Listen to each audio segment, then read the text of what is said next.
اس وقت جب میں ویڈیو ریکارڈ کروا رہا ہوں تو اس وقت پاکستان میں سیلاب کی تباہ کاریاں عروج پر ہیں، اور گزشتہ کچھ دنوں میں بہت شدید قسم کے زلزلے بھی پاکستان میں آئے ہیں۔ عام طور پر جو آرتھوڈاکس ٹائپ کے لوگ ہیں، خاص طور پہ علماء حضرات، وہ عام طور پہ ان چیزوں کو ریلیٹ کرتے ہیں امت میں برائیوں کے ساتھ۔ آپ نے بہت زیادہ سنا ہوگا کہ جب فحاشی عام ہو جائے گی، جب برائیاں عام ہو جائیں گی تو زلزلے آئیں گے اور پھر سیلاب بھی آئیں گے۔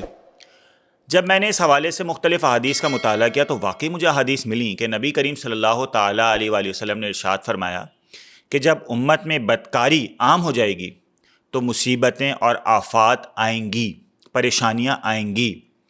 عام طور پر اس طرح کی احادیث اور ان چیزوں کو دیکھ کر لوگ یوزولی کویشچن کرتے ہیں، جو میں نے بھی خاص طور پہ سوشل میڈیا پہ دیکھے، وہ یہ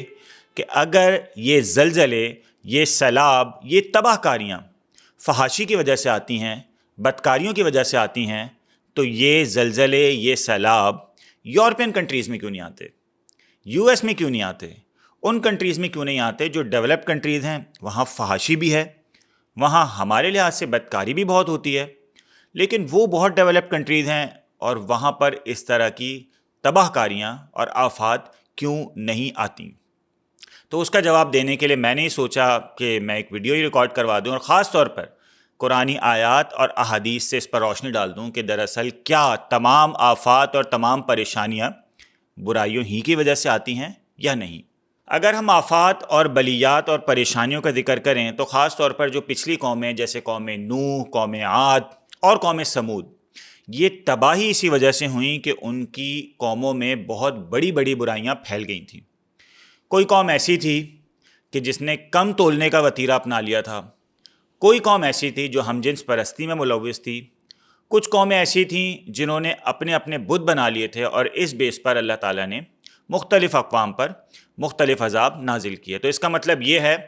کہ ہاں، یہ تو ممکن ہے کہ لوگوں کی برائیوں کی وجہ سے ایک اجتماعی طور پر عذاب بھی نازل ہو جائے،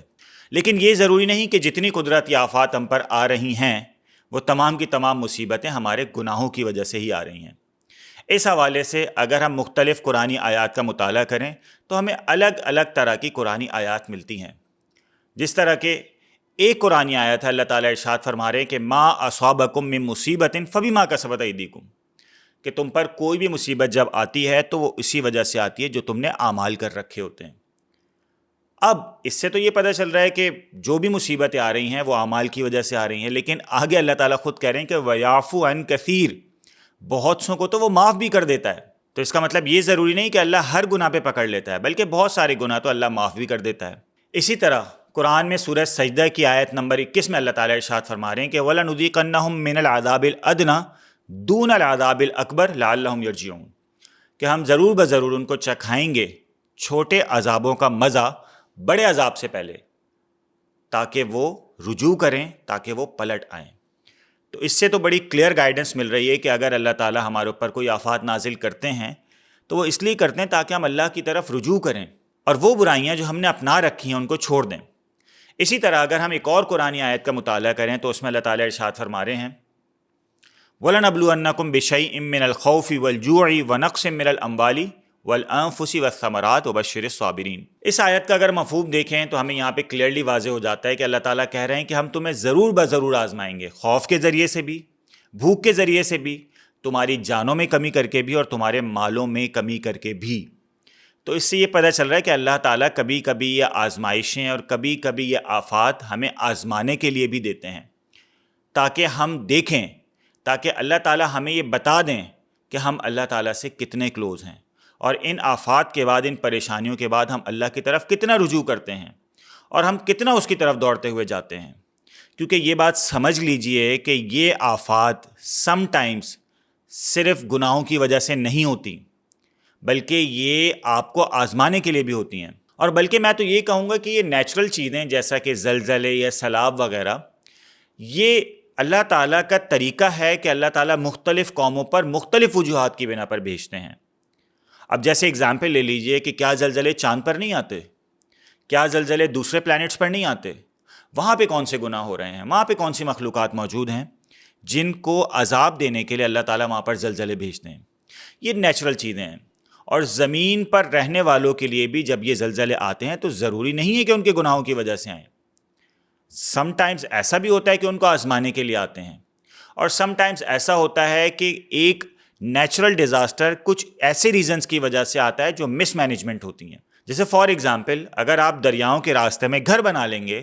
وہاں پر ہوٹلز بنا لیں گے, ان کے راستے تنگ کر دیں گے, تو یہ تو ایک نیچرل راستہ ہے دریاؤں کا, جس کو اللہ تعالیٰ نے ایکو سسٹم کے تھرو بیلنس کیا ہوا ہے. پانی کا راستہ, ہواؤں کا راستہ, دیگر چیزوں کا راستہ. اب جب ہم نیچر سے اور اللہ کے بنائے ہوئے طریقے سے لڑنے کی کوشش کریں گے اور اس میں گھسنے کی کوشش کریں گے تو لازمی طور پر اس کا ہمیں وبال بھگتنا پڑے گا. اور یہی وجہ ہے کہ ہم اکثر ان زلزلوں کو اور ان سیلابوں کو اللہ کی آزمائش بتا کر خود کو مطمئن کر لیتے ہیں, لیکن کبھی اس کے سدے باب اور اس کے ریزنز پر سوچتے نہیں ہیں. اور جہاں تک بات رہی کہ یہ اس طرح کے زلزلے اور سیلاب ان کنٹریز میں کیوں نہیں آتے جو ڈیولپ کنٹریز ہیں, تو سمجھ لیجئے کہ آتے وہاں بھی ہیں. بہت بڑے بڑے زلزلے آتے ہیں اور بہت بڑے بڑے سیلاب اور سونامیز آتے ہیں, اور وہاں پر تباہیاں بھی ہوتی ہیں, لیکن ہلاکتیں بہت زیادہ نہیں ہوتی. اور اس کا ریزن بڑا کلیئر ہے کہ وہ نالج جو اللہ نے انسان کو عطا کی ہے, اس کو وہ لوگ استعمال کر کے ان برائیوں سے بچ جاتے ہیں. اور وہ نالج جو اللہ نے انسان کو عطا کی ہے, ہم اس کو استعمال نہ کر کے پھنس جاتے ہیں, اور ہم ہلاکتوں کا شکار ہو جاتے ہیں, جانی نقصان کا شکار ہو جاتے ہیں. اللہ تعالیٰ کا اصول ہے, اللہ تعالیٰ کہتے ہیں لن تجد لسنت اللہ تبدیلا, کہ جب اللہ کی ایک سنت بنی ہوئی ہے, اللہ کا ایک طریقہ بنا ہوا ہے, تو اس طریقے کے ساتھ کس طرح چیزوں کو مینیج کرنا ہے یہ ہمیں سیکھنا پڑے گا. ہم دریاؤں کا راستہ نہیں روک سکتے, ہم پہاڑوں کو کاٹ کر آبادیاں اس طرح نہیں بنا سکتے کہ ان کو ختم کر دیں, ہم صحراؤں کو ختم نہیں کر سکتے. اللہ نے ایک ایکو سسٹم بنایا ہوا ہے, اللہ نے ایک سسٹم ہے, اور اس سسٹم کے ساتھ ہی ہمیں چلنا پڑے گا. وہ نالج جو اللہ تعالیٰ نے ہمیں دی ہے اور وہ کیپیسٹی جو اللہ تعالیٰ نے ہمارے اندر رکھی ہوئی ہے, اس کو پوری طرح یوز کرنے کے بعد اگر کوئی آفت ہمارے اوپر آ جائے, اگر کوئی قدرتی آفات کا سامنا ہم لوگ کر لیں, تب تو یہ سمجھ آتا ہے کہ ہم یہ کہہ دیں کہ یہ اللہ کی طرف سے آزمائش ہے یا ہمارے گناہوں کا نتیجہ ہے. لیکن اگر ہم چیزوں کو مینیج نہیں کر پا رہے, ہم ظاہر ہے کہ وہ چیزیں جو اللہ تعالیٰ کی طرف سے بنائی ہوئی ہیں اس کے اندر انٹرفیئر کر رہے ہیں, اور اس کے بعد ہم ہلاکتوں کا شکار ہو جائیں, تو ہمیں اس پر آزمائش کا لیبل نہیں لگانا چاہیے. اور یہی وجہ ہے کہ جب ہم ڈیولپ کنٹریز میں دیکھتے ہیں تو وہاں پر اتنی زیادہ ہلاکتیں نہیں ہوتی. اور پھر یہ بھی دیکھ لیجئے کہ اگر ہمارے اوپر آفات نازل ہوتی بھی ہیں تو ہمارے گناہوں کے جھڑنے کا سبب بنتی ہیں, جبکہ وہ نان مسلم جو اللہ تعالیٰ کی نافرمانی میں بہت آگے بڑھ چکے ہیں, ان کے بارے میں اللہ تعالیٰ ارشاد فرماتا ہے کہ فما ہل الکافرین امہلہم رویدا, کہ ان کو چھوٹ دے دی گئی ہے, ان کو چھوڑ دیجئے, ان کو چھوٹ دے دی گئی ہے. تو وہاں پر لازمی طور پر الدنیا سجن المؤمن و جنت الکافر کا بھی کانسیپٹ اپلائیڈ ہوتا ہے,